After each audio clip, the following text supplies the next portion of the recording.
Class 10 exercise 3.1 के first question का first part है 10 student of class 10 took part in mathematic quiz. Class 10th के 10 बच्चे हैं जिन्होंने मैथमेटिक क्विज में पार्टिसिपेट किया है।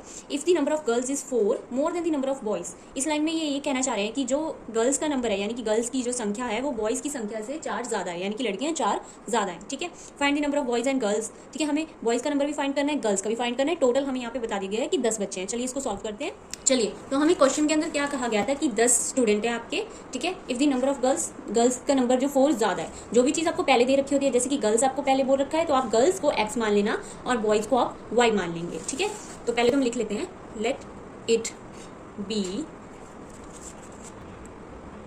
नंबर ऑफ गर्ल्स, कि गर्ल्स का कितना नंबर है हमें नहीं पता, हम उसको x मान लेते हैं। उसी तरीके से हम नेक्स्ट लाइन भी लिखेंगे let it be number of boys, boys को हम क्या मान लेंगे y। टोटल इन्होंने क्या कहा था कि 10 स्टूडेंट है आपके, तो हम लिख लेंगे दोनों के मिला के 10 स्टूडेंट है ना हमारे, तो हम लिखेंगे x + y = 10। ये होगी हमारी फर्स्ट इक्वेशन। ठीक है, और सेकंड इक्वेशन हम कैसे बनाएंगे, जैसे इन्होंने सेकंड लाइन कहा था if the number of girls is 4 more than the number of boys. इन्होंने कहा कि जो लड़कियों की संख्या है वह लड़कों से 4 ज़्यादा है, तो हम सेकंड इक्वेशन कैसे बनाएंगे x - y = 4। लड़कियों की संख्या लड़कों की संख्या = 4। ये हो गई आपकी सेकंड इक्वेशन। अब माइनस क्यों लिया हमने यहाँ से, हमने माइनस इसलिए लिया क्योंकि इन्होंने कहा लड़कियों की संख्या 4 ज़्यादा है, तो हम माइनस करके निकाल सकते हैं ना कि बॉयज़ की संख्या कितनी होगी, इस वजह से। ठीक है, और कितनी ज़्यादा कहा था 4, इसलिए यहाँ पे 4 आएगा। ये होगी आपकी सेकंड इक्वेशन। अब हमें क्या करना है, इसको ग्राफ पे रिप्रेजेंट करने के लिए हमें एक छोटा सा बॉक्स बनाना है, एक टेबल बनाना है। देखिए आप, सबसे पहले हम फर्स्ट इक्वेशन लिख लेते हैं x + y = 10। ठीक है, अब देखिए एक छोटा सा बॉक्स बनाइए। ये है आपका x, ये है आपकी y। ठीक है, यहाँ पे 0 और यहाँ पे 0, ध्यान रखना, एक 0 यहाँ पे, एक 0 यहाँ पे। इतना काम कर लिया आपने। अब सबसे पहले आपने क्या करना है, x को हाइड करना है। देखिए y की वैल्यू आपको दिखने लगी, कितनी है 10, हमने पुट कर दी टेबल के अंदर। ठीक है, y की वैल्यू दिख रही थी, आपने टेबल के अंदर भर दी। अब नेक्स्ट देखिए y को आपने हाइड करना है और देखिए x की वैल्यू आपको दिखने लग गई, कितनी है 10। ठीक है जी, ये यहाँ पे हमने पुट कर दी। ये बॉक्स रेडी है हमारा फर्स्ट इक्वेशन का। ओके, इसी तरीके से हम सेकंड इक्वेशन का बॉक्स रेडी करेंगे, x - y = 4। फिर से बॉक्स बनाएंगे, उसका क्या रूल है, वही सेम x एंड y। ठीक है, यहाँ पे 0 और यहाँ पे 0, तो फर्स्ट रूल हमारा कंप्लीट हो गया, बॉक्स बन गया। अब देखिए ये हमारी सेकंड इक्वेशन है। हमने क्या करना होता है, सबसे पहले x को हाइड। जब हम x को हाइड करेंगे तो y की वैल्यू हमें 4 दिख रही है बट माइनस की। ठीक है, तो यहाँ पे हमारी वैल्यू क्या आएगी, -4। अब y को जब हम हाइड करेंगे तो x की वैल्यू हमें क्या दिख रही है, 4। ठीक है, ये तो माइनस जो है y का है। ठीक है, ये नहीं है, x की वैल्यू क्या दिख रही है हमें 4, तो उसको पुट कर देंगे। ये हमारी सेकंड इक्वेशन बन गई। तो इस तरीके से हमने सॉल्व किया और हमारी first and second equation ready है। अब इसको ग्राफ पे हम रिप्रेजेंट करेंगे।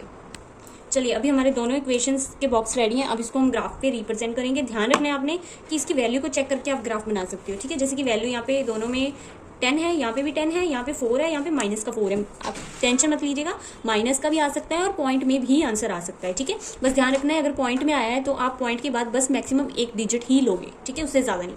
अब देखिए यहाँ पे हम कितने का गैप ले लेंगे, यहाँ पे हम 2-2 का गैप ले सकते हैं। ठीक है, y की वैल्यू सिर्फ माइनस की आ रही है, -4। ठीक है, अभी हम ग्राफ बनाते हैं पहले इसका। हमें ज़्यादा ना, इसमें सिर्फ पॉजिटिव वैल्यूज़ चाहिए। ठीक है, x की भी y की भी। ये है हमारी 10 की वैल्यू, 8 6 4 2 6 4। ठीक है, ये हो गया 0। यहाँ पे भी हमने ग्राफ रेडी कर लिया है, आप देख लो। यहाँ पे मैंने नेगेटिव की वैल्यू जो है वो काफ़ी कम ली है, बिकॉज नेगेटिव की वैल्यू हमारे बॉक्स के अंदर इतनी नहीं है, पॉजिटिव वैल्यू ज़्यादा है, तो वो मैंने यहाँ पे 10 से 16 तक ले ली, 2-2 का गैप दिया इसमें।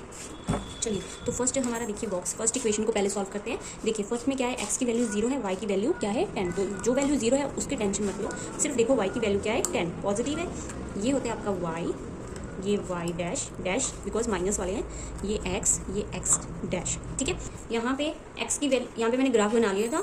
अब यहाँ पे देखिए x की वैल्यू 0 है और y की वैल्यू क्या है 10। तो 0 को अभी आप मत देखिए क्योंकि 0 की वैल्यू तो कुछ होती ही नहीं है। तो 10 क्या है y की वैल्यू, तो y पे 10 की वैल्यू कहाँ पे है, यहाँ पे, इसलिए मैंने यहाँ पे डॉट लगा के मार्क कर दिया। और यहाँ पे हम लिख देंगे कि x की वैल्यू 0 है, y की वैल्यू 10 है, बिकॉज हम ऑलवेज x की वैल्यू पहले लिखते हैं। ठीक है, सेकंड बॉक्स में देखिए x की वैल्यू 10 है और y की 0, मतलब इसको भूल जाओ, सिर्फ x पे फोकस करो। x की वैल्यू क्या है 10, तो x की लाइन पे वैल्यू कहाँ पे है, ये रही।